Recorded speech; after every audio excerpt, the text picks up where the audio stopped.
Olá, eu sou o Rodrigo Martins e você está no canal Contexto. No vídeo anterior, eu falei sobre a aprendizagem significativa e a teoria de David Appel a respeito de um professor trabalhar com conhecimento que o aluno já tem, já possui. No vídeo eu informei que a próxima gravação seria a respeito de Psicologia da Educação 1, trabalhando ainda teorias da aprendizagem, teorias do conhecimento, desenvolvimento, e que discutiríamos behaviorismo, Gestalt e psicanálise nessa ordem. Pois bem, vamos lá. O behaviorismo significa comportamento. É uma teoria baseada no ensino de estímulo e resposta. Ele está preocupado em observar como que reagimos externamente a estímulos internos. Os principais expoentes dessa teoria, o criador foi o Watson e o principal propagador foi Skinner. Foi quem propagou essa ideia. Dentro da mesma época, nesse contexto ainda, surge a Gestalt. A Gestalt significa, a palavra Gestalt traduzindo para o português, vai significar algo como forma ou configuração. Ela vai trabalhar mais com a percepção, com a configuração que desenvolvemos a partir daquilo que é colocado diante dos nossos olhos. Essa é a ideia da Gestalt.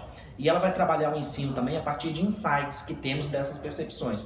O que vai ser o insight? O insight é aquilo que é aquela percepção, aquela compreensão súbita que eu tenho de algo que eu ainda não sabia, não compreendia, não percebia a respeito do mundo, a respeito da educação, do desenvolvimento, do que quer que seja. Mas é a eureka, né? A origem da palavra eureka está no contexto da filosofia, quando dizem que Arquimedes teria recebido a incumbência do rei de descobrir se a coroa dele era feita de ouro puro.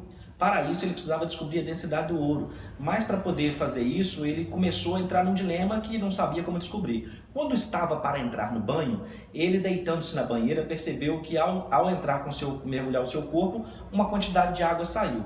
Da mesma forma ele pegou a coroa e mergulhou na banheira e concluiu que o tanto de água que saiu era o equivalente da coroa.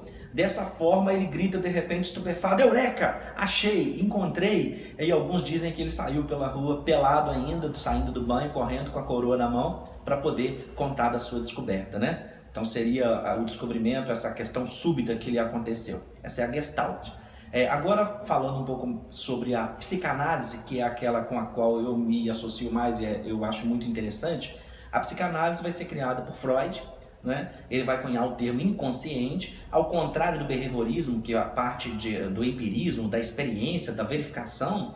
A psicanálise vai trabalhar com o inconsciente, aquilo que eu não consigo perceber, com a ordem do não dito, do não percebido, com aquilo que me escapa. Dessa forma, a psicanálise está preocupada com o que afeta o comportamento, o que habita dentro de mim que me faz agir de determinada forma, né?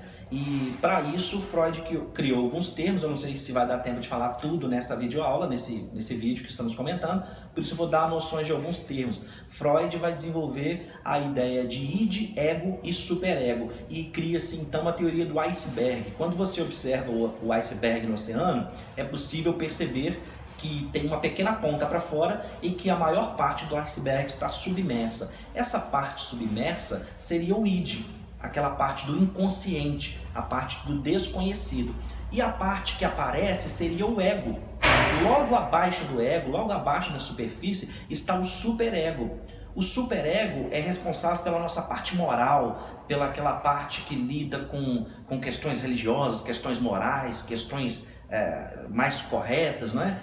E o id é onde estão os instintos mais primitivos, de pulsão sexual, de alimentação. Os instintos básicos ali de sobrevivência habitam o id, também medo, uma série de outras questões. Então ele vai criar essa ideia de trabalhar no que está consciente, é o que está externo, é o que aparece, e o inconsciente é o que está submerso, que compõe então o superego e o id.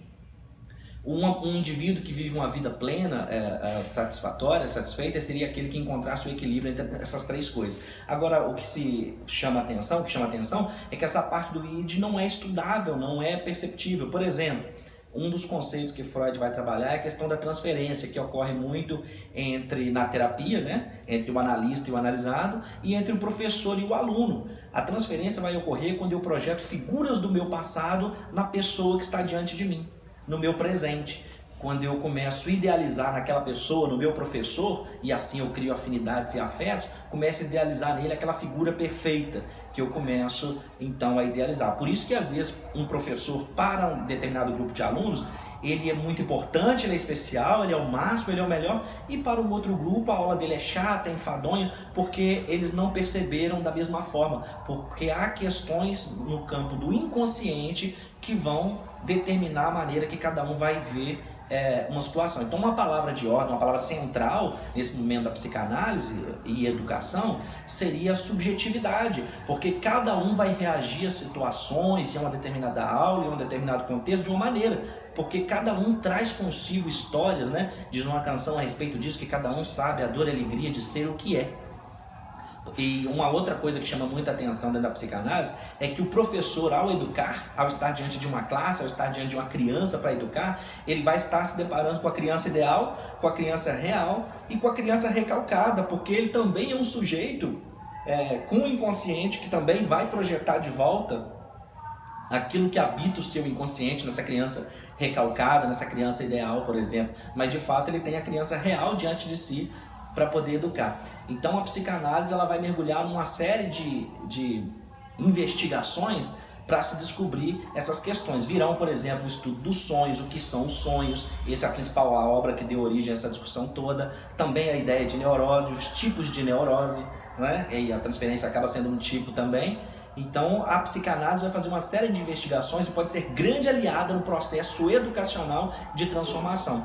Por isso que o estudo das teorias de aprendizagem, teorias do conhecimento e do desenvolvimento humano serão de suma importância na vida daqueles que querem educar. Tanto o behaviorismo, quanto a Gestalt, quanto a psicanálise são ferramentas indispensáveis na vida daquele que pretende educar. No próximo vídeo, ainda seguindo a ideia de teoria da aprendizagem, teoria do conhecimento, processos de ensino e aprendizagem, nós chamaremos o próximo vídeo de Psicologia da Educação 2, onde eu vou comentar as teorias de Jean Piaget, Levi Vygotsky e Henri Vallon. Por hoje é só, um forte abraço, até a próxima aula. Valeu!